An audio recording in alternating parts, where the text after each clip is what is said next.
Assalamualaikum warahmatullahi wabarakatuh. Selamat malam kepada Bapak Faris dan teman-teman semua.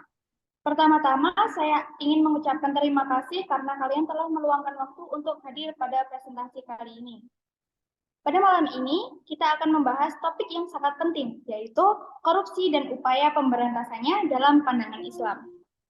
Perlu diketahui teman-teman semua bahwasanya korupsi adalah masalah global yang berdampak besar pada banyak aspek kehidupan masyarakat, seperti kepercayaan publik, keadilan sosial, dan pertumbuhan ekonomi. Dalam konteks ini, agama Islam memberikan pedoman moral yang jelas tentang etika dan integritas yang dapat menjadi acuan dalam memerangi korupsi.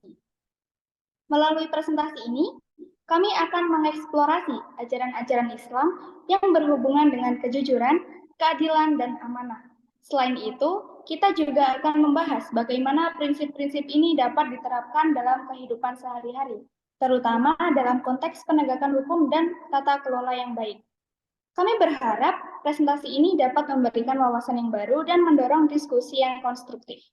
Oke, saya dan teman-teman presentator saya akan berkenalan. Dengan saya, Faradiba Nazarina, dengan NIM 2307-6160-8503. Lalu saya Della Kurnia Putri Purnomo dengan NIM 2307616103322. Dan saya Maisha Indira dengan NIM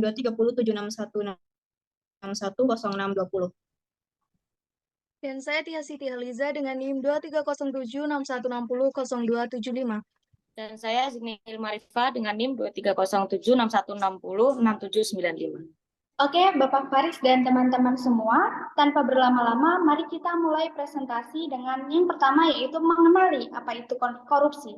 Yang kedua yaitu kategori-kategori korupsi dan bentuk-bentuk korupsi yang akan disampaikan oleh teman presentator saya yang pertama, yaitu Della Kurnia Purnomo. Kepada Della, waktu dan tempat disilakan. Terima kasih kepada saudari Faradiba atas kesempatannya. Di sini saya akan menjelaskan definisi korupsi. Dalam Undang-Undang Negara Republik Indonesia Nomor 31 Tahun 1999, Pasal 2 Ayat 1 tentang pemberantasan tindak pidana korupsi disebutkan, korupsi adalah setiap orang yang secara melawan hukum melakukan perbuatan memperkaya diri sendiri atau orang lain atau suatu korporasi perusahaan atau badan usaha yang dapat merugikan keuangan negara atau perekonomian negara. Dalam pengertian lain, di Kamus Besar Bahasa Indonesia atau KBBI, korupsi berarti perbuatan busuk seperti penggelapan uang, penerimaan uang sogok, dan lain sebagainya. Istilah ini dikaitkan dengan perilaku jahat buruk atau curang dalam hal keuangan, di mana individu berbuat curang ketika mengelola uang milik bersama. Next. Selanjutnya ada kategori korupsi. Yang menjadi kategori korupsi yaitu pertama ada manipulasi, lalu yang kedua ada penyuapan atau uang pelicin, yang ketiga ada pungli atau pungutan liar, yang keempat ada markup atau penggelembungan anggaran tidak sesuai dengan belanja real, dan yang terakhir ada pencairan dana publik secara terselubung dan bersembunyi di balik dalil-dalil konstitusi dengan niat untuk memperoleh keuntungan yang lebih besar secara tidak sah dari apa yang seharusnya diperoleh menurut kadar dan derajat pekerjaan seseorang. Next. Selanjutnya, saya akan menjelaskan tentang bentuk-bentuk korupsi. Bentuk korupsi yang pertama yaitu gulul atau penggelapan. Kata gulul secara bahasa adalah aksu syaiwa dasuhu fi mataihi. Mengambil sesuatu dan menyembunyikannya dalam hartanya. Ibnu Hajar al-Asqalani mengartikannya dengan al-hianat fil magnam atau pengkhianatan pada rampasan perang. Larangan penggelapan ini tertera dalam Quran Surah Ali Imran ayat 161.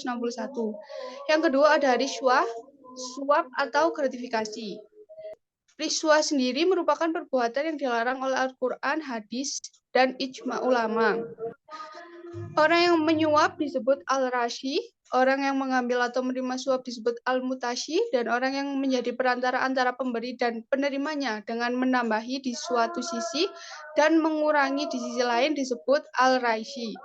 Larangan tersebut berlaku bagi yang memberi, menerima, dan menjadi penghubung di antara keduanya. Yang ketiga ada syariko atau pencurian. Syariko berasal dari bahasa Arab syarako yasriku yang berarti mencuri. Tindak pencurian merupakan salah satu bentuk dari tindak pidana korupsi karena pada hakikatnya korupsi adalah mencuri atau ngemplang uang negara, uang perusahaan, uang organisasi, atau uang orang lain tanpa alasan yang sah. Dalam hukum Islam, perbuatan mencuri termasuk dalam kategori dosa besar yang dalam batas tertentu, pelakunya harus dihukum dengan cara dipotong tangannya. Yang termasuk dalam kategori mencuri yaitu merampok, merampas, mencopet, dan memalak. Dan yang terakhir yaitu khianah atau kecurangan. Khianah adalah perbuatan tidak jujur, melanggar janji, melanggar sumpah, atau melanggar kesepakatan. Ungkapan khianat juga digunakan untuk seseorang yang melanggar atau mengambil hak-hak orang lain, dapat dalam bentuk pembatalan sepihak, perjanjian yang dibuatnya, khususnya dalam masalah muamalah, yaitu transaksi jual-beli, utang piutang, dan sebagainya. Khianat juga ditujukan kepada orang yang mengingkari amanat politik, ekonomi, bisnis, dan sosial, juga pergaulan.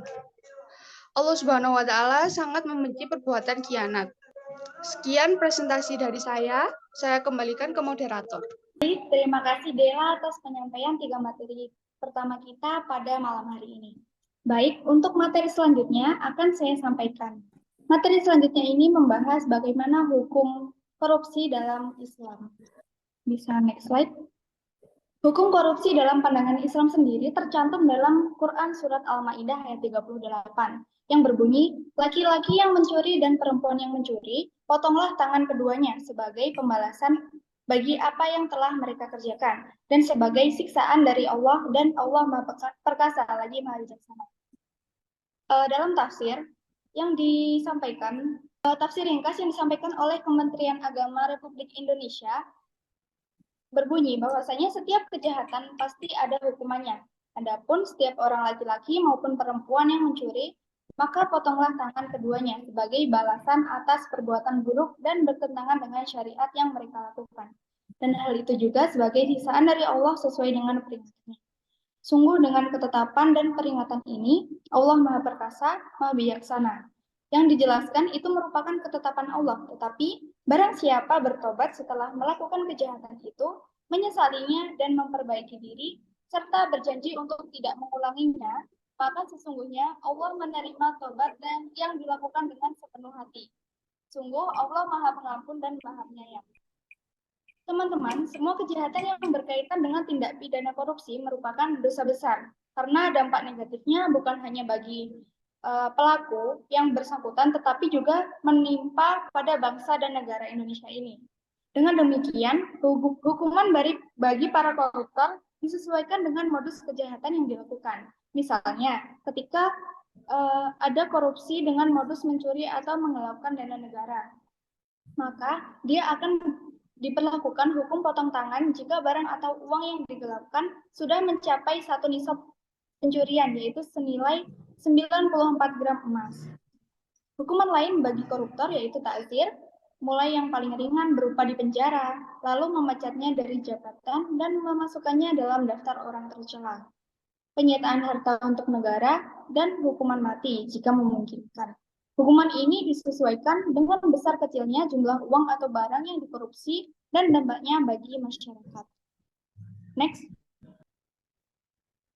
Nah, mengapa orang-orang memilih untuk melakukan korupsi? Next. Jika dilihat dari motifnya, korupsi disebabkan oleh 2 motif, yaitu yang pertama internal dan eksternal. Saya akan menjelaskan motif internal terlebih dahulu. Arti motif internal dalam hal ini adalah motif yang timbul dari diri seseorang yang melakukan korupsi. Motif yang pertama, karena sikap terlalu mencintai harta atau hub adunya. Menurut Kiai Haji Mustafa Bisri, akar segala permasalahan korupsi adalah hub adunya, berlebihan dalam mencintai dunia. Dunia yang seharusnya hanya sebagai wasilah, berubah menjadi goyah. Dengan memandang dunia sebagai tujuan akhir, seseorang akan berlomba-lomba mengumpulkan harta sebanyak-banyaknya dengan cara apapun, tidak peduli harta itu haram ataupun halal. Lalu yang kedua yaitu sikap tamak dan serakah. Tamak dan serakah ini merupakan 2 sikap yang sering mengakibatkan umat manusia mengalami kehinaan dan kehancuran. Para koruptor umumnya bukan orang-orang miskin, tetapi orang-orang kaya yang berkelimang harta. Nah, Dari situ dapat disimpulkan bahwasanya sikap serakahlah yang menjadi mereka tidak pernah puas untuk menumpuk kekayaannya. Lalu yang ketiga adalah sikap hidup konsumtif dan hedonis. Sikap konsumtif ini adalah sikap berlebih-lebihan dalam mengkonsumsi atau membelanjakan harta tanpa peduli pada nasib orang lain. Sementara hedonisme adalah sikap yang menganggap kesenangan dan kenikmatan materi sebagai tujuan utama dalam hidup. Dengan dua sikap tersebut, manusia tidak akan segan menghalalkan segala cara, termasuk korupsi, untuk mendapatkan harta yang berlimpah. Harta yang berlimpah ini pun tidak memberi rasa puas, ia selalu merasa kurang setiap saat. Dan yang keempat adalah pemahaman agama yang dangkal. Bagi seorang muslim sendiri, sholat merupakan salah satu ajaran Islam yang terpenting dan dapat mencegah seseorang dari perbuatan keji dan mungkar. Termasuk dalam mencegah perbuatan korupsi ini. Namun, kenyataannya banyak orang-orang yang rajin melaksanakan ibadah seperti sholat, puasa, zakat, dan haji, tetapi mereka tetap melakukan korupsi. Nah, hal ini sendiri disebabkan oleh karena pelaksanaan ajaran Islam itu sendiri tidak sesuai dengan ketentuan yang berlaku, teman-teman. Dan sekaligus mereka tidak mendalami makna yang terkandung dalam ibadah itu. Jadi mereka melaksanakan ibadah itu hanya sebatas sebagai ritual seremonial atau cuma bersifat upacara, belum teraktualisasi dalam kehidupan mereka. Lalu yang terakhir adalah hilangnya nilai kejujuran. Teman-teman, kejujuran adalah aset yang sangat berharga bagi orang yang beriman dan bertakwa kepada Allah Subhanahu wa taala. Sebab kejujuran mampu menjadi benteng bagi seseorang untuk menghindari perbuatan-perbuatan mungkar, seperti perbuatan korupsi ini sendiri. Hanya saja, nilai-nilai kejujuran telah hilang dari pelaku-pelaku korupsi itu. Oleh karena itulah, maka sejak kecil dalam rumah tangga dan di sekolah, seharusnya ditanamkan nilai-nilai kejujuran kepada anak-anak. Baik, itu saja penjelasan tentang motif internal dari saya. Untuk penjelasan mengenai motif eksternal akan disampaikan oleh Maisa Putri Indira. Kepada Maisa, disilakan. Motif yang selanjutnya adalah motif eksternal. Selain motif internal, terdapat pula motif eksternal yang mempengaruhi seseorang untuk melakukan korupsi. Motif eksternal ini antara lain: 1. Adanya kesempatan dan sistem yang rapuh. Salah satu sebab seseorang melakukan tindak pidana korupsi adalah adanya kesempatan dan peluang serta didukung oleh sistem yang kondusif untuk berbuat korupsi. Antara lain, adanya pengawasan yang melekat dari atasan, atau terkadang justru atasan mengharuskan seseorang untuk berbuat korupsi. Hal ini bisa juga terwujud dalam bentuk sistem pengangguran yang memang mengharuskan seseorang berbuat korupsi, seperti diperlukannya uang pelicin agar anggaran kegiatan disetujui atau diperlukannya uang setoran kepada atasan di akhir pelaksanaan kegiatan. Yang kedua ada faktor budaya. Sudah menjadi kebiasaan bagi orang Indonesia bahwa setiap seseorang menjadi pejabat tinggi dalam sebuah lembaga pemerintahan, maka yang bersangkutan akan menjadi sandaran dan tempat bergantung bagi keluarganya. Akibatnya, dia diharuskan melakukan perbuatan korupsi untuk memenuhi kebutuhan-kebutuhan keluarganya tersebut, apalagi jika permintaan tersebut berasal dari orang yang sangat berpengaruh bagi dirinya. Yang ketiga, faktor kebiasaan dan kebersamaan. Faktor menunjukkan bahwa sangat banyak pejabat kepala daerah atau wakil rakyat yang diadili di pengadilan karena melakukan korupsi secara berjamaah. Nampaknya, korupsi telah menjadi kebiasaan yang tidak perlu diusik dan dipermasalahkan.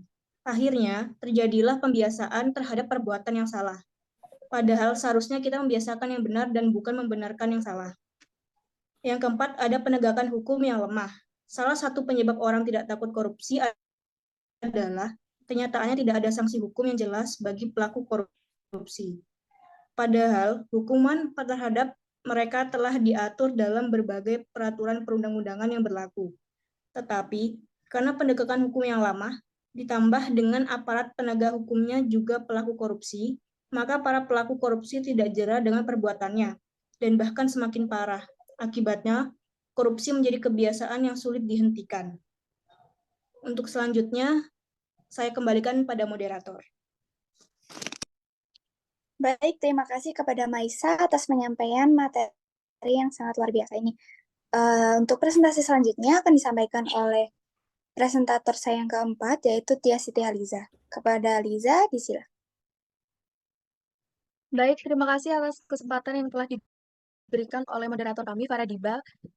Yakni selanjutnya ada bahaya korupsi bagi kehidupan. Korupsi bisa dikatakan sangat berbahaya akibatnya bagi kehidupan manusia itu sendiri. Ibarat kata, korupsi sebagai perumpamaan kanker di dalam darah, yang mana pengidapnya harus senantiasa melakukan cuci darah jika ingin tetap hidup. Akibat korupsi secara rinci akan dijelaskan sebagai berikut. Yang pertama ada bahaya korupsi terhadap individu. Korupsi jika sudah mendarah daging pada diri seseorang, maka itu akan merusak dirinya secara tidak langsung, merusak ibadahnya, mempermainkan doanya, bahkan menghancurkan keluarganya.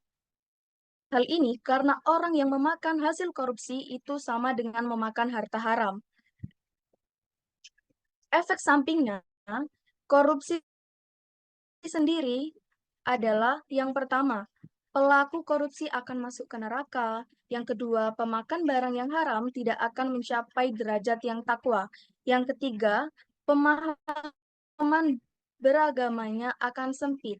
Dan yang terakhir, amalannya tidak akan diterima dan doanya senantiasa ditolak. Kemudian yang kedua, bahaya korupsi terhadap kehidupan generasi muda.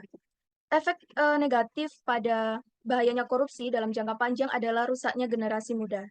Jika dalam suatu masyarakat korupsi sudah menjadi kebiasaan sehari-hari, maka anak-anak akan tumbuh menjadi pribadi antisosial. Generasi muda juga akan menganggap bahwa korupsi sebagai hal yang biasa atau bahkan budaya mereka, yang mana hal ini menjadikan sifat mereka tidak jujur dan tidak bertanggung jawab. Kemudian yang ketiga, bahaya korupsi terhadap kehidupan bermasyarakat.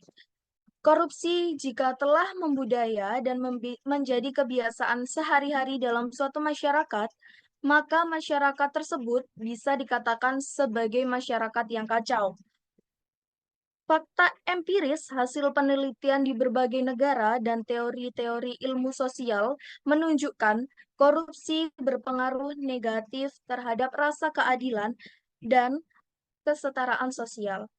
Kemudian ada bahaya korupsi terhadap sistem politik.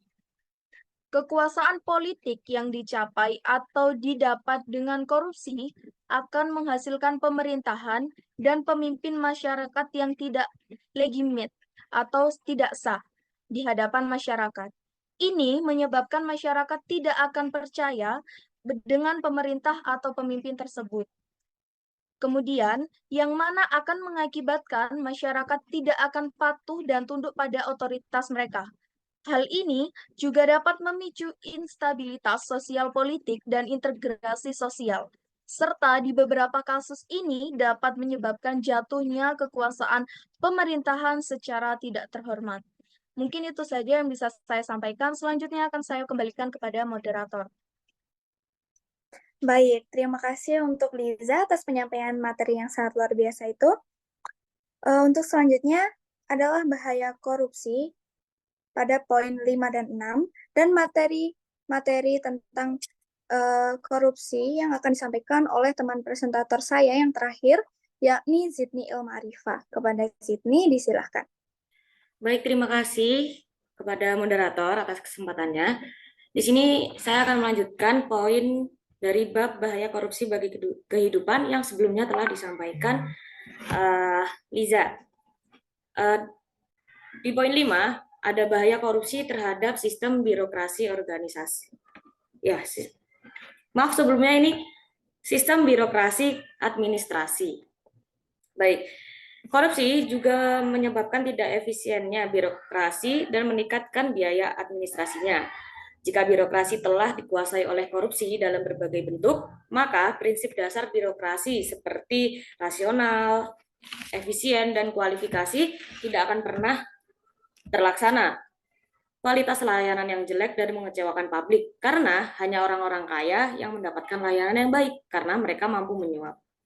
Keadaan ini dapat menyebabkan meluasnya keresahan sosial, ketidaksetaraan sosial, dan selanjutnya mungkin kemarahan sosial yang menyebabkan jatuhnya para birokrat. Poin selanjutnya yang terakhir yaitu bahaya korupsi terhadap sistem perekonomian.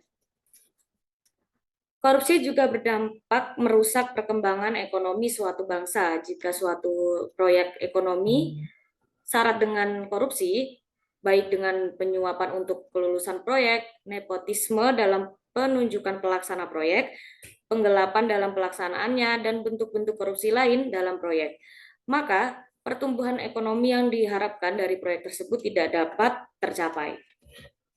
Dari bahaya korupsi ini, kita tahu korupsi sangat berbahaya bagi kehidupan kita dan manusia itu sendiri, baik untuk individu, generasi muda, masyarakat, sistem politik, birokrasi, dan sistem ekonomi. Baik, slide selanjutnya. Di akhir bab ini, saya akan menyampaikan upaya menumbuhkan budaya anti korupsi, yaitu ada 2 langkah yang dapat kita teladani. Yang pertama, menumbuhkan budaya anti mencontek dan plagiasi. Ini memang terlihat sepele, namun sudah sangat jelas dalam amanat UU nomor 20 tahun 2003, yaitu pendidikan dan hakikatnya adalah mengembangkan potensi diri peserta didik dengan dilandasi oleh kekuatan spiritual keagamaan, pengendalian diri, kepribadian, kecerdasan, akhlak mulia, serta keterampilan.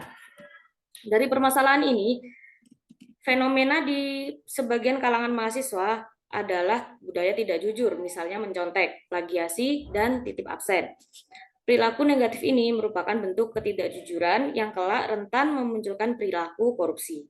Oleh karena itu, budaya berperilaku jujur harus dibentuk sejak dini melalui 2 hal, yaitu pembiasaan dan keteladanan. Yang selanjutnya yaitu memegang teguh amanah. Amanah sendiri berarti jujur atau dapat dipercaya. Dari kitab Al-Maraghi membagikan amanah menjadi 3 macam, yaitu amanah kepada manusia, amanah manusia terhadap Tuhan, amanah manusia kepada manusia sendiri, dan amanah manusia terhadap diri sendiri. Yang pertama, amanah kepada Tuhan, yaitu semua aturan Tuhan yang harus dipelihara berupa melaksanakan semua perintah Tuhan dan meninggalkan semua larangannya. Amanah manusia terhadap orang lain, diantaranya mengembalikan titipan kepada pemiliknya, tidak menipu dan tidak berlaku curang, menjaga rahasia keluarga, kerabat, dan manusia secara keseluruhan.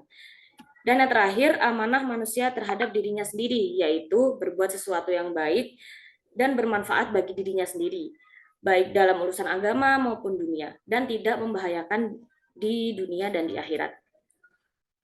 Mungkin itu saja yang bisa saya sampaikan. Saya kembalikan kepada moderator Faradibah. Terima kasih. Baik, terima kasih Zidni untuk penyampaian materi yang sangat luar biasa ini. Oke, teman-teman, sebagai kesimpulan dari presentasi kita hari ini, kita telah merangkum beberapa poin utama yang telah kita diskusikan. Nah, korupsi adalah masalah serius yang dapat menghancurkan tatanan masyarakat dan merusak nilai-nilai keadilan dan integritas. Islam, sebagai agama yang menekankan moralitas dan etika, memberikan pedoman yang jelas tentang bahaya korupsi dan pentingnya kejujuran, amanah, dan keadilan. Dalam Islam, korupsi dianggap sebagai dosa besar karena melibatkan penyalahgunaan kekuasaan dan pengkhianatan terhadap kepercayaan. Prinsip-prinsip seperti kesederhanaan, kejujuran, dan tanggung jawab adalah inti dari ajaran Islam dan menjadi dasar dalam upaya pemberantasan korupsi. Melalui prinsip ini, kita diingatkan akan pentingnya menjaga integritas dalam setiap aspek kehidupan. Untuk memberantas korupsi, Islam mengajarkan bahwa kita harus mulai dari diri sendiri dengan menjadi contoh dalam berperilaku jujur dan beretika. Selain itu, masyarakat dan institusi juga memiliki peran penting dalam menciptakan sistem yang transparan dan akuntabel. Langkah-langkah seperti pendidikan, kesadaran publik, dan penegakan hukum yang kuat harus diperkuat untuk memerangi korupsi secara efektif. Dalam kesimpulan ini, kita diingatkan bahwa korupsi adalah musuh bersama yang memerlukan upaya bersama untuk diberantas. Islam mengajarkan kita untuk selalu berada di jalan yang benar dan menjunjung tinggi keadilan. Dengan mengikuti prinsip-prinsip ini, kita dapat bekerja menuju dunia yang lebih adil, bersih, dan transparan.